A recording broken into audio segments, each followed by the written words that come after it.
Dia para o senhor, doutor Clóvis. Bom dia, Milton. Bom dia, Cássia. Bom dia a todos os ouvintes da CBN. É sempre um prazer falar com vocês. Bom dia, doutor.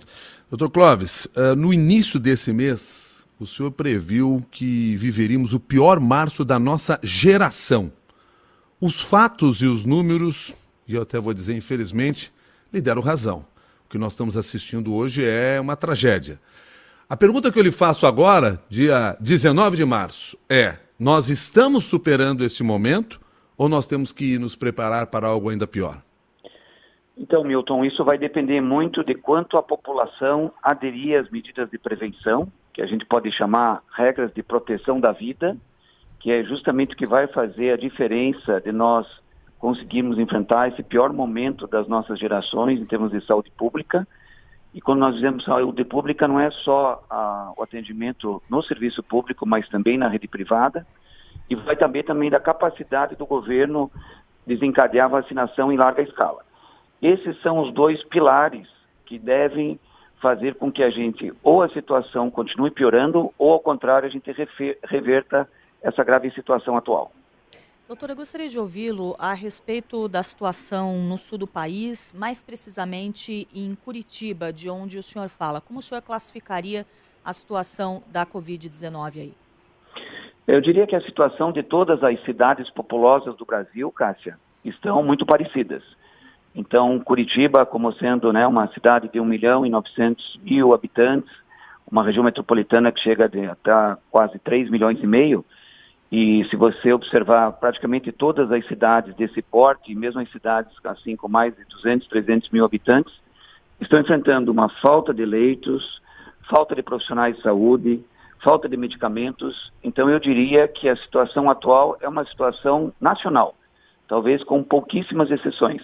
E uma das exceções justamente talvez seja Manaus, porque Manaus já enfrentou essa situação a ponto de boa parte da população foi imunizada pela situação da imunidade de rebanho.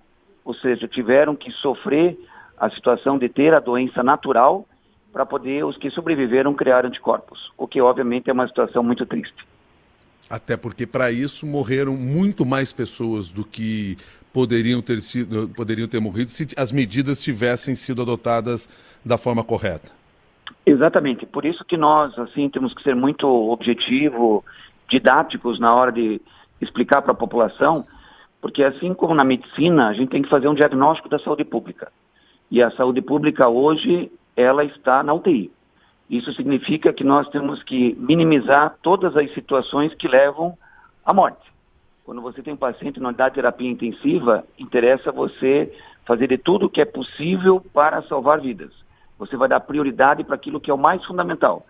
Então, nesse momento, as medidas de prevenção, as regras de proteção que nós vemos, não só a Sociedade Brasileira de Infectologia, mas todas as sociedades médicas, científicas do Brasil, desde o início, orientando o uso das máscaras, higienização das mãos, o distanciamento físico, a não aglomeração. Outra parte importante, Milton e Cássia, a gente no dia a dia ainda vê isso. O brasileiro ainda não absorveu a informação que qualquer sintoma que o paciente acha que tem um resfriado ou gripe, pode ser Covid. Então ele deve ficar imediatamente em isolamento respiratório. A gente gosta de orientar assim, o paciente não precisa ter pressa de fazer o exame, não precisa ter pressa de consultar no mesmo dia, porque a Covid geralmente, os pacientes que complicam perto do 7º dia. Então, ao ele se isolar, ele vai estar evitando de transmitir o vírus para as suas pessoas do seu convívio familiar e social. Então é fundamental que todos nós saibamos. Começou com tosse, febre, dor no corpo, mal-estar, imediatamente você deve se isolar e hoje em dia várias prefeituras, como a de Curitiba, têm até telemedicina, tem consultas médicas que você pode fazer pelo telefone. Então, repetindo, as medidas de prevenção e a vacinação em larga escala que farão com que abril a gente possa ter uma perspectiva um pouquinho melhor. Como regra, quando você chega nesse momento do colapso, do caos de saúde pública num país ou numa região, você leva em média 4 a 6 semanas para reverter. Então não é uma situação que você faz com medidas de restrição, com fechamento das medidas da economia e do comércio não essencial que vai reverter em uma semana. Então, assim como a Covid também é uma doença de paciência, demora para o paciente recuperar, eu sempre gosto de dizer, eu como infectologista, prefiro muito mais tratar uma pneumonia bacteriana do que viral. A pneumonia bacteriana você começa antibiótico, em 3 dias o paciente já está, Clóvis, já posso sair do hospital? Estou me sentindo muito bem. A Covid, quando ela causa pneumonia, que precisa internar, os pacientes que evoluem bem, em média, levam perto de 10 dias. Os pacientes que necessitam de ventilação mecânica, de intubação na UTI, quando evoluem bem, em média, precisam perto de 3 semanas. Então, infelizmente, é uma doença que ocupa leitos hospitalares e leitos de UTI por vários dias e várias semanas. Então, por isso que isso também sobrecarrega o sistema de saúde. Agora, doutor, o senhor trouxe esse prazo, né, que é um prazo realista, com base na sua experiência, no seu conhecimento, e um prazo que, claro, causa muita apreensão, né? 4 a 6 semanas para a gente reverter esse estado de coisas que nós atingimos agora, que é muito ruim. Mas imagino que para que isso aconteça, a gente tenha que ter medidas de restrição em relação à locomoção de pessoas, reforçar esse isolamento social. A gente tem tido iniciativas pontuais adotadas por cidades, em alguns casos adotadas por estado. É suficiente? O senhor enxerga a necessidade de haver algum tipo de medida coordenada num plano mais amplo para que a gente possa reverter esse quadro?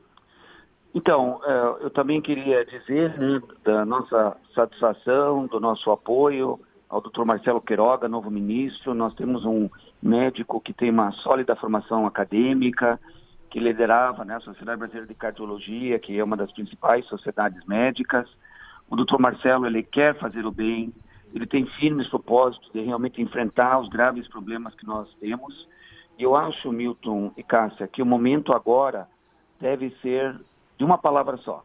Essa palavra se chama união. Nós temos que saber e informar a nossa população brasileira que nós estamos num momento de guerra. Essa guerra só existe um inimigo. Esse inimigo se chama SARS-CoV-2, que é o nome do novo coronavírus que causa essa devastadora doença chamada Covid. Então, a minha expectativa é a melhor possível, que o Dr. Marcelo tenha o propósito de fazer essas ações urgentes de vacinação em massa, de campanhas nacionais de conscientização, de medidas de prevenção. Então, a partir do momento que nós tenhamos, a nível nacional, alguém que possa agregar, e eu acho que essa é a grande virtude de um líder, agregar pessoas, minimizar as arestas, se possível, sepultar essas agressões que acontecem quando existe qualquer situação que os médicos, as sociedades médicas científicas falam ou reproduzem um estudo científico importante, muitas vezes o que a gente vê é quase que um fanatismo, né? Não é mais uma discussão médica, não é uma discussão científica. Então, o Dr. Marcelo acho que tem essa capacidade de unir os diferentes matizes ideológicos e colocar o Brasil no caminho que nós temos que unir, todos nós, independente de ideologia, independente da situação, do que pensou ou pensava no passado, para nós conseguirmos vencer essa triste realidade que, repito, é o momento mais difícil das vidas profissionais de todos nós médicos que estamos na linha de frente. Porque quando a gente pensa que está 1 ano sem ter final de semana, de folga, sem ter um sábado e domingo que você possa desligar teu celular e só ligar na segunda-feira para responder ou para trabalhar, isso não é nada em relação à triste situação de você não poder oferecer oxigênio para um paciente, não poder oferecer um leito hospitalar para alguém que tem uma pneumonia grave causada pelo Covid, como está acontecendo em várias cidades brasileiras. Agora, doutor, para o senhor, essa necessidade de união nacional, ela passa por iniciativas do tipo um lockdown, uma medida restritiva em âmbito no Brasil inteiro? O lockdown, ele sempre tem que ser visto, especialmente num país continental como o Brasil, e vale para todos os países continentais, como os Estados Unidos e vários europeus, a nível da tua realidade local. Então, numa situação que você tem uma cidade, uma região do Brasil, que é eminentemente rural, que uma pessoa mora longe da outra, não há necessidade de você fazer o lockdown, porque o vírus, ele circula com as pessoas. Ao contrário, na grande maioria hoje das cidades, como eu falei, aí de 200 mil ou mais, a situação epidemiológica é tão grave que realmente só você diminuir a circulação das pessoas, muitas vezes até com restrição mais ampla do que está sendo feita hoje, vai ser a solução. O lockdown ele tem que ter tempo também para você terminar. Você tem que dizer, olha, nós vamos acompanhar os dados epidemiológicos, a princípio esse lockdown ou essa bandeira vermelha, essa bandeira preta, depende de cada estado e de cada município, vai valer por, vamos dizer, 2 semanas. Depois de 2 semanas, ao longo das 2 semanas, você diz assim, olha, já melhoramos 10%, mas ainda faltam leitos hospitalares, ainda faltam leitos do UTI. Então vamos prolongar mais um pouco. Então, em outras palavras, o lockdown ou qualquer medida restritiva, ela deve ser dinâmica, avaliando os resultados. Como eu falei no início, eu fiz uma analogia com o paciente de UTI. Quando você faz as medidas do paciente de UTI, né, as principais são a ventilação mecânica, muitas vezes usar a medicação para manter a pressão arterial, que a gente chama de droga vasoativa. Num paciente com infecção bacteriana, você dá um antibiótico, você está avaliando todo dia. E aí você vai dizer, puxa, agora eu posso diminuir o parâmetro do paciente. Esse paciente estava recebendo 100% de oxigênio, agora eu posso diminuir para 80%. Daqui a pouco eu posso diminuir para 60%, daqui a pouco para 40% e daqui a pouco eu posso estubá-lo.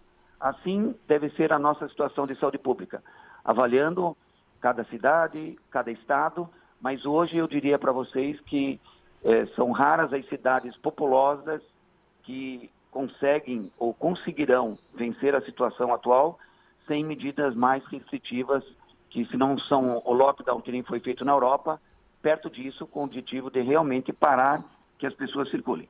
Porque o vírus circula com as pessoas. Então, na hora que você tem muita gente no transporte público, muita gente nos seus trabalhos, nas suas indústrias, etc., o vírus vai continuar circulando. E aí, o grande problema é justamente que nós não temos mais capacidade, e até medicamento, né? Existem alguns medicamentos, como os bloqueadores neuromusculares, que são medicações usadas tanto para fazer a intubação do paciente, como para mantê-lo no ventilador, na respiração mecânica, começam já a ter a perspectiva de faltar nos próximos dias. Por outro lado, eu sempre gosto de ser otimista. Eu sempre gosto de, pelo menos, dar uma perspectiva para a população. Eu queria comentar 2 situações que nós já estamos vendo na prática clínica. Faz um mês, a última vez que nós, aqui em Curitiba, nossa equipe teve um profissional de saúde internado foi durante o Carnaval. Antes, nós tínhamos praticamente 2 ou 3 profissionais de saúde internando toda semana, ou pelo menos um por semana. Por que está acontecendo isso? Graças à vacinação. Outro achado, nós estamos vendo menos pacientes com mais de 80 anos internando, que são justamente os mais frágeis. São pacientes que, se tiverem Covid, chega a ser 30% a 40% a chance de precisar internar. Por que isso? Por causa da vacinação.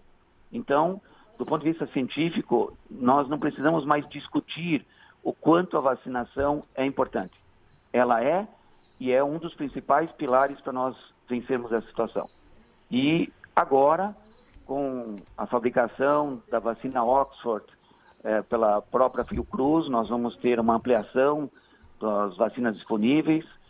Nós temos também o Instituto Butantan, que desde o início foi o principal instituto de fabricação das vacinas disponíveis, né? 70% das vacinas aplicadas vieram do Instituto Butantan.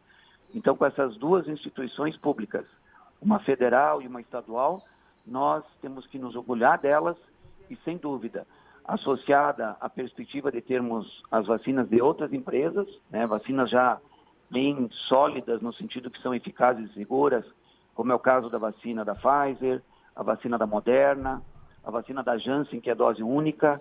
Nós temos a perspectiva de vencer isso, provavelmente ali na segunda quinzena de abril. Dr. Clóvis, muito obrigado pelas suas informações, sua gentileza de nos atender. Um bom dia para o senhor.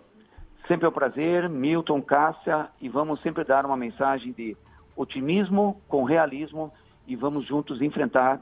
E a mensagem final é: temos que nos unir, nosso inimigo é apenas um, é o SARS-CoV-2, o causador dessa terrível doença Covid-19. Muito obrigado, um bom dia a todos. Dr. Clóvis Arnes da Cunha, presidente da Sociedade Brasileira de Infectologia, conversou com você aqui no Jornal da CBN.